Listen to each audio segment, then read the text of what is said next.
Kiranya damai Tuhan ada di dalam hati kami. Di tengah dunia yang menggelora dengan begitu banyak kesengsaraan ini Tuhan, kami menemukan damai Tuhan yang begitu kekal, yang begitu abadi, yang begitu tetap tinggal di dalam hati kami. Kami tidak mengerti bagaimana hal itu terjadi, tapi yang kami tahu bahwa damai Tuhan ada di dalam hati kami. Berikanlah kepada kami pengertian yang lebih dalam, supaya kami menjadi semakin mengerti Tuhan, dan semakin bisa merasakan, semakin bisa mengalami apa arti damai yang sesungguhnya. Kami menyanyikannya, kami berdoa, kami membicarakannya. Namun belum tentu kami dapat sungguh-sungguh mengerti apa maksud damai sejahtera yang Tuhan berikan kepada kami. Pujian telah kami nyanyikan bersama sebagai rasa syukur kami kepada Tuhan. Dan hari ini, kali ini, waktu ini kami akan menyediakan hati untuk ditaburi oleh benih firman Tuhan. Yang kami harap firman itu akan meneguhkan kembali perjalanan hidup kami di tengah dunia ini. Menyerahkan hamba-Mu yang akan menyampaikan kebenaran firman Tuhan ini ya Bapa. Pakai dan urapilah dia, supaya setiap firman yang ditaburkan sungguh berasal dari Tuhan saja. Kami menyerahkan waktu ini ke dalam tangan-Mu ya Bapa, di dalam nama Tuhan Yesus Kristus kami berdoa. Amin. Puji Tuhan. Shalom saudara-saudara. Sungguh bersyukur hari ini kita bisa beribadah kembali kepada Tuhan di Minggu Advent yang kedua. Dan kita bersyukur memasuki masa-masa Natal seperti ini, kita diingatkan kembali tentang banyak hal terkait bagaimana Tuhan mengasihi kita dan bagaimana Dia memberikan dirinya bagi kita. Sebelum saya menyampaikan firman Tuhan ini, izinkan saya menyampaikan salam yang hangat dan ucapan Natal dari keluarga besar STT Amanat Agung kepada saudara-saudara sekalian, kepada majelis jemaat, kepada hamba Tuhan, kepada seluruh jemaat yang saya tahu selama ini selalu mendukung STT Amanat Agung di dalam doa saudara, dan kita terus bekerja sama dengan suasana yang sangat baik, dan saya yakin pekerjaan Tuhan akan terus kita kerjakan bersama. Saya melayani di seminari, saudara ada di gereja, kita bersama untuk mewujudkan kerajaan Allah di dunia ini. Puji Tuhan. Saudara, hari ini kita akan bersama mendengar firman Tuhan dengan tema damai pemberian Allah. Damai pemberian Allah. Mari kita buka Alkitab kita dari Injil Lukas pasal yang kedua, ayat yang ke-13 sampai ayat yang ke-14. Injil Lukas pasal yang kedua, ayat yang ke-13 sampai ayat yang ke-14. Saya akan membacakan bagi saudara sekalian dan silakan saudara menyimak di dalam hati. Demikian bunyi firman Tuhan. Dan tiba-tiba tampaklah bersama-sama dengan malaikat itu sejumlah besar bala tentara sorga yang memuji Allah, katanya, kemuliaan bagi Allah di tempat yang maha tinggi, dan damai sejahtera di bumi di antara manusia yang berkenan kepadanya. Saudara, bicara tentang damai sejahtera itu amat sangat kompleks, dan sesungguhnya ini menjadi percakapan, pembicaraan, dan bahkan studies, sebuah pembelajaran yang masuk kepada berbagai macam bentuk pembelajaran, baik di universitas, bahkan di seminari. Orang mengatakan ada yang disebut dengan peace studies, studi tentang perdamaian, studi tentang damai. Kalau saudara lihat, ini bukannya sekedar sebuah ilmu saja, tetapi kemudian keilmuan ini dikembangkan di dalam bentuk-bentuk yang ragamnya sangat banyak. Termasuk damai ini disuarakan, tadi saya katakan lewat studi, tetapi juga lewat art. Misalnya kalau saudara melihat berbagai bentuk film-film yang muncul, ya, film-film yang tayang, yang bicara tentang perdamaian, itu juga sangat banyak saudara-saudara. Dunia ini berupaya untuk bersuara tentang perdamaian, tetapi nampaknya perdamaian tidak kunjung datang. Sehingga terus distudikan, terus difilmkan, terus disuarakan. Kalau saudara pergi ke sebuah museum lukisan dan saudara lihat berbagai lukisan, banyak banyak sekali lukisan-lukisan yang di balik lukisan itu menceritakan tentang perdamaian. Tetapi lihat, apakah ada damai itu? Saudara, kalau ditanya apa sih sebenarnya arti dari damai? Kalau saudara membuka kamus ya, entahkah itu Merriam-Webster kamus atau entahkah itu kamus besar bahasa Indonesia, mungkin paling gampang kamus dalam bahasa kita sendiri, maka saudara akan temukan bahwa arti damai adalah tidak ada perang, tidak ada kerusuhan, tidak ada permusuhan, tidak ada pertengkaran, tidak ada konflik. Sebagian yang lain juga menerjemahkan kata damai ini berarti keadaan tenteram, tenang, aman, rukun, harmonis.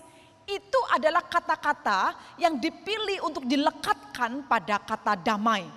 Jadi jika mengacu pada makna tersebut saudara-saudara, pastilah damai ini adalah sesuatu yang diinginkan oleh setiap orang.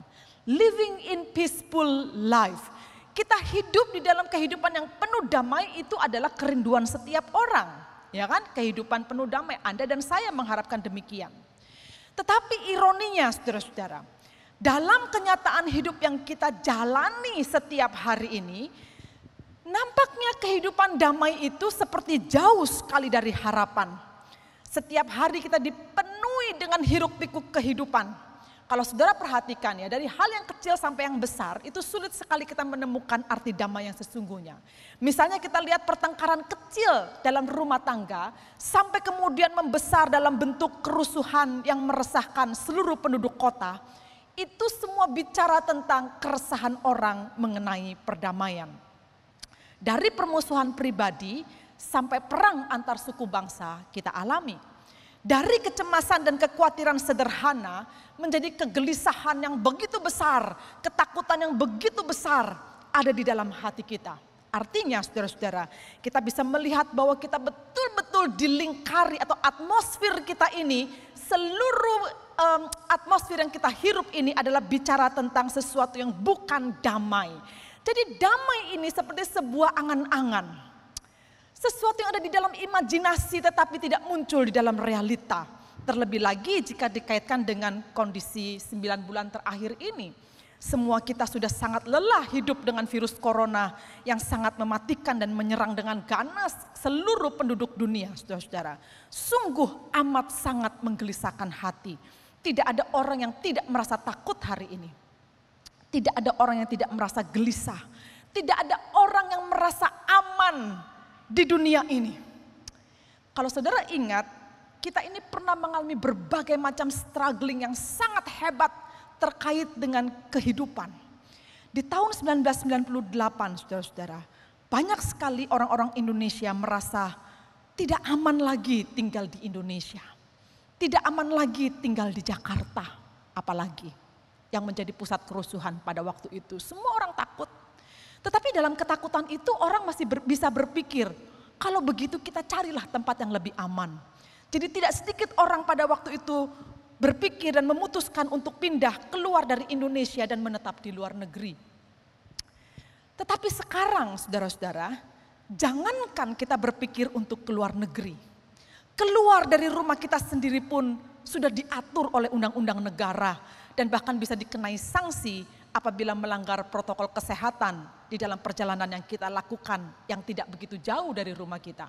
Beberapa waktu yang lalu bahkan pakai surat yang begitu rumit untuk diurus, hanya bepergian dari satu kota ke kota yang lain.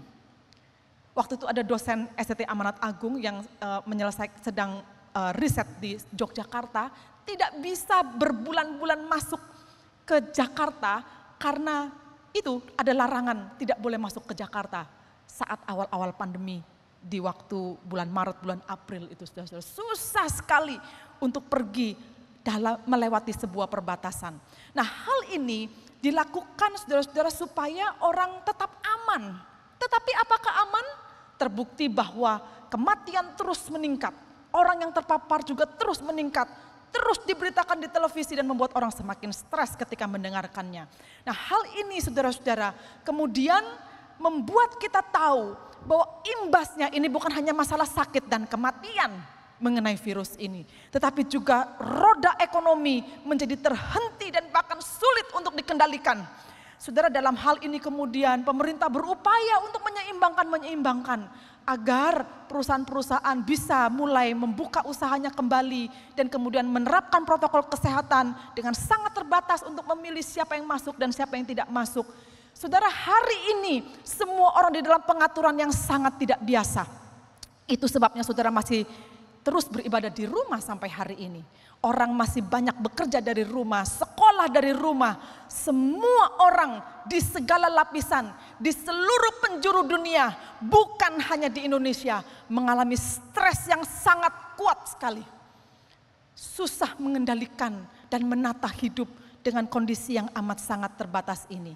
Tidak ada seorang pun yang menyangka hidup menjadi berjalan begitu rumit dan sesulit ini, saudara-saudara.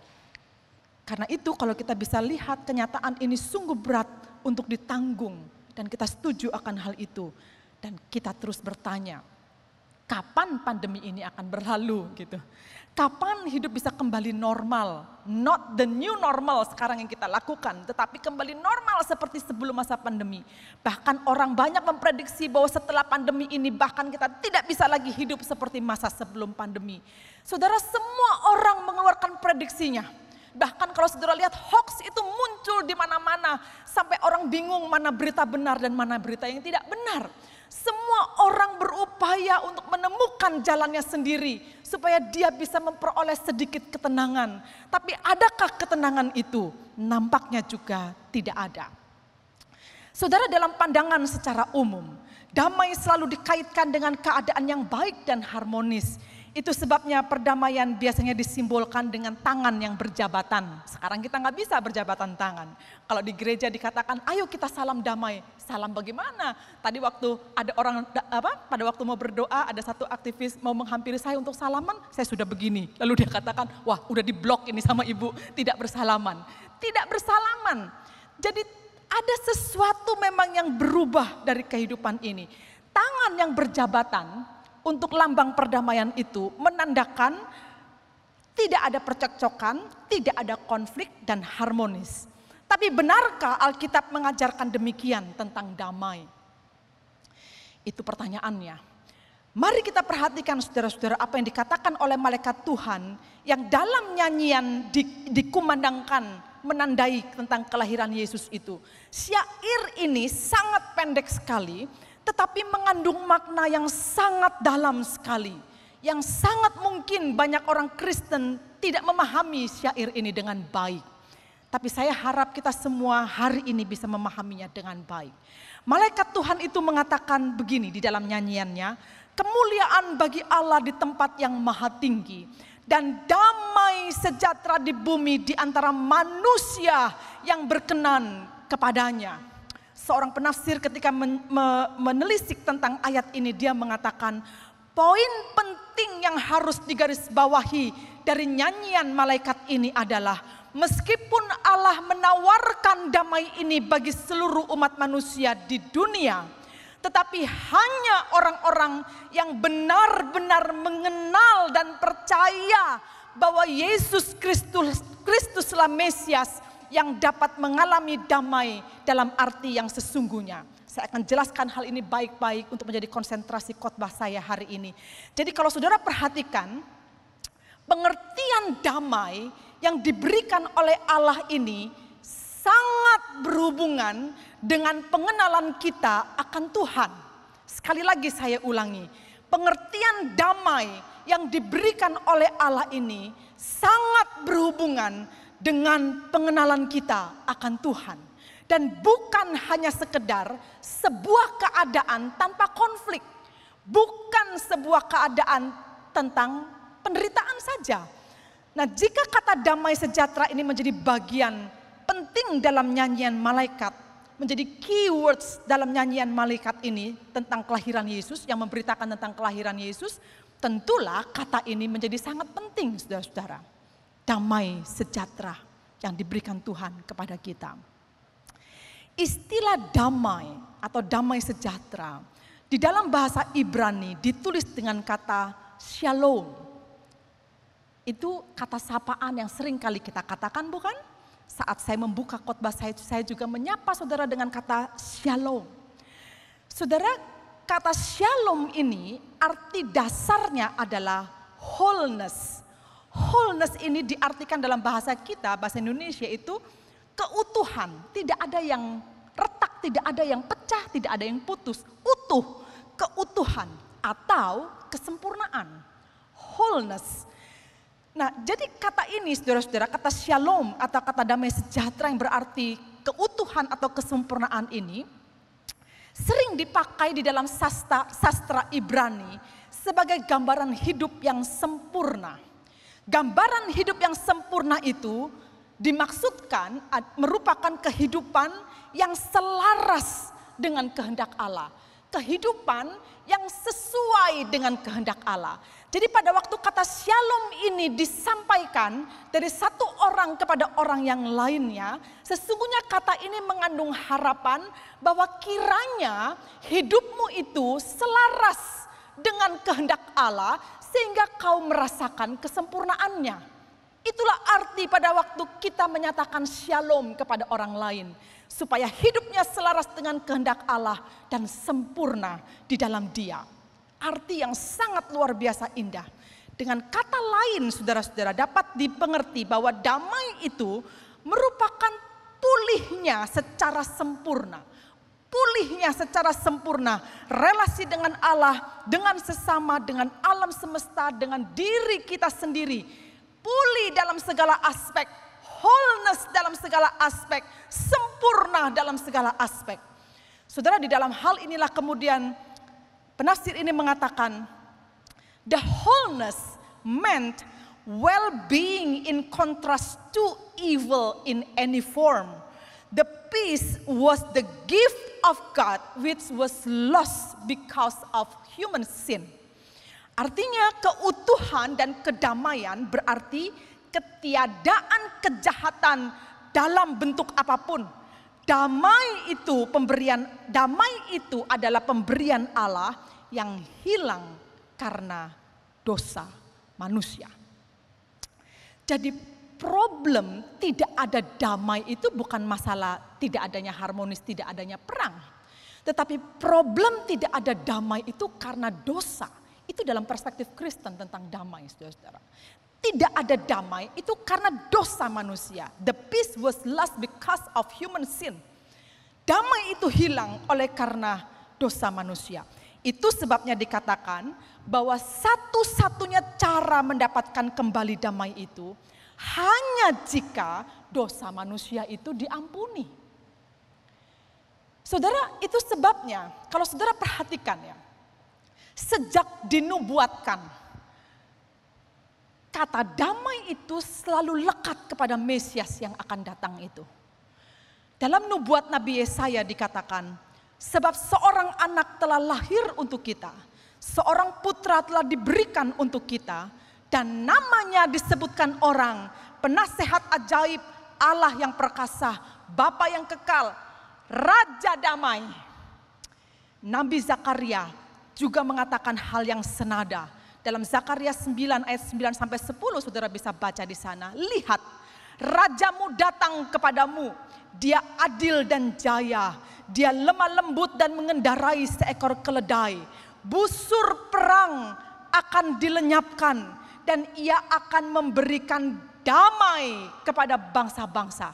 Jadi jelas konsep damai yang melekat pada diri Mesias itu adalah bagian dari cara dia memulihkan dan mendamaikan manusia dengan Allah. Saudara, di dalam hal inilah kemudian kita bisa mengerti mengapa kata damai sejahtera di bumi dalam nyanyian malaikat itu menjadi begitu penting dan menjadi keywords, menjadi kata kunci dalam nyanyian Soli Deo Gloria ini. Saudara, dalam kenyataan itulah kemudian kita bisa melihat bahwa damai yang dibawa melalui kelahiran Yesus Kristus itu menandai pulihnya kembali hubungan manusia dengan Allah, dengan semesta, dengan sesama, dengan dirinya sendiri. Itulah damai yang sejati, yang tinggal dan diberikan kepada kita melalui keselamatan yang Tuhan nyatakan kepada kita. Saudara-saudara, itulah maksud nyanyian malaikat yang tercatat di ayat 14 tadi yang kita baca. Lalu kepada siapa damai itu dijanjikan? Kepada siapa damai itu diberikan? Di bagian paling akhir dari ayat 14 ini dituliskan bahwa damai itu diberikan dan ada di antara mereka yang berkenan kepadanya.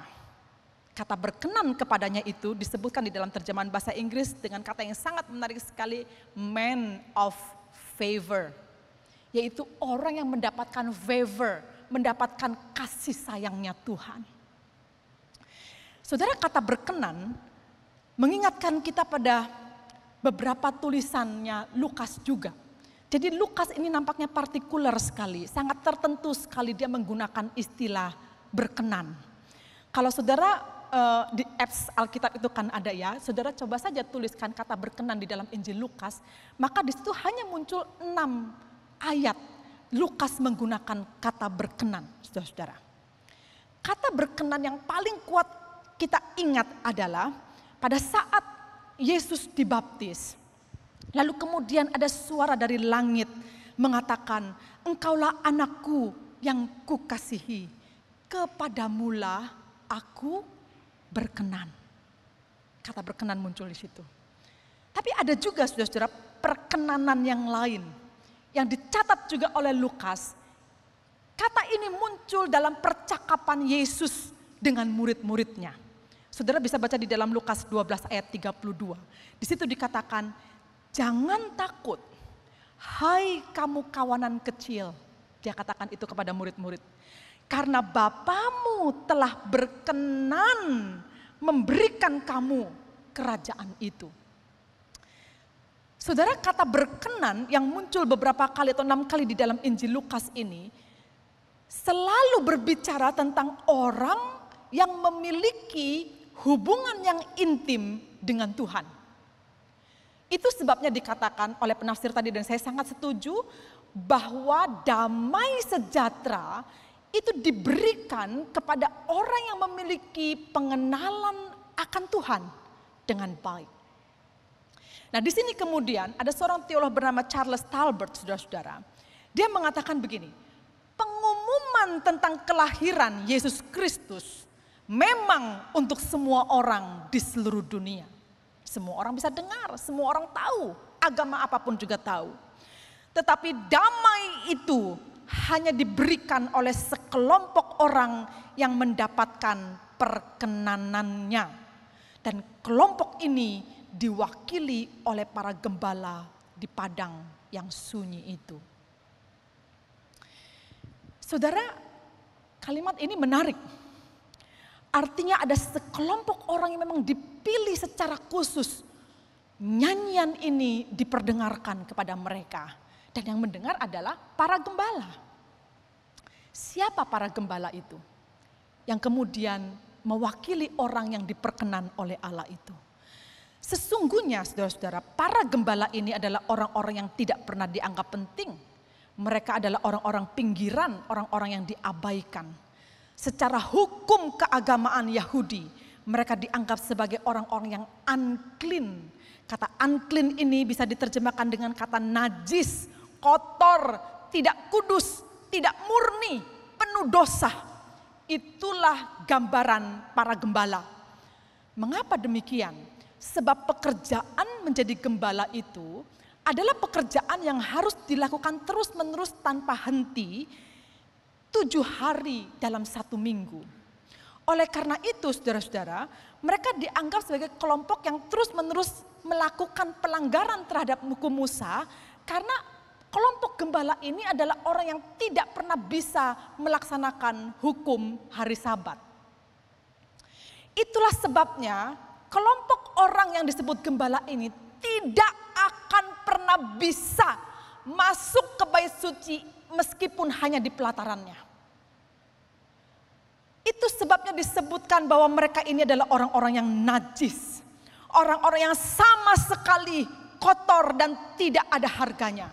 Saudara, itu sebabnya mereka tidak hanya dianggap sebagai orang-orang dengan kelas sosial rendah, tetapi mereka juga dilihat sebagai orang-orang yang melakukan pelanggaran terhadap hukum Taurat. Tetapi lihat saudara-saudara, apa yang Tuhan kerjakan dalam nyanyian tentang kemuliaan Allah di tempat yang maha tinggi dan dihubungkan dengan damai sejahtera yang ada di bumi. Dan kemudian kata berkenan secara khusus dia tunjukkan kepada para gembala itu.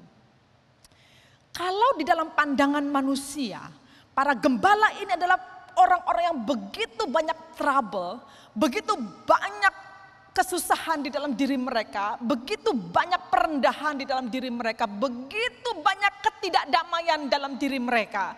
Justru Allah memilih kepada orang-orang itu menyatakan damai itu dan mengulurkan kembali pemulihan agar mereka bisa melihat apa yang dunia ini tidak bisa lihat. Saudara, kemudian kalau kita bisa mengerti tentang mengapa didatangkan hal itu kepada para gembala, itu betul-betul selaras dengan apa yang Yesus pernah katakan tentang kedatangannya ke dunia ini. Dia mengatakan anak manusia itu datang untuk mencari mereka yang berdosa, bukan mereka yang benar. Anak manusia itu datang untuk mencari mereka yang sakit, bukan mereka yang sembuh. Jadi jelas sekali damai sejahtera ini merupakan misinya Tuhan bagi manusia. Kalau damai sejahtera ini adalah misi Allah bagi umat manusia, mengapa manusia yang kemudian hidupnya telah ditebus oleh Tuhan dan telah diselamatkan oleh Tuhan tidak bisa merasakan damai itu di dalam hatinya? Tentu ada masalah. Karena kalau saudara lihat ekspresi atau akibat dari nyanyian malaikat yang diperdengarkan kepada gembala itu sangat luar biasa sekali, saudara-saudara.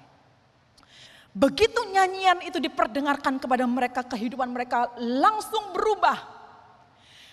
Dan mereka katakan, mari kita pergi ke kota itu. Mari kita temukan bayi yang baru lahir itu.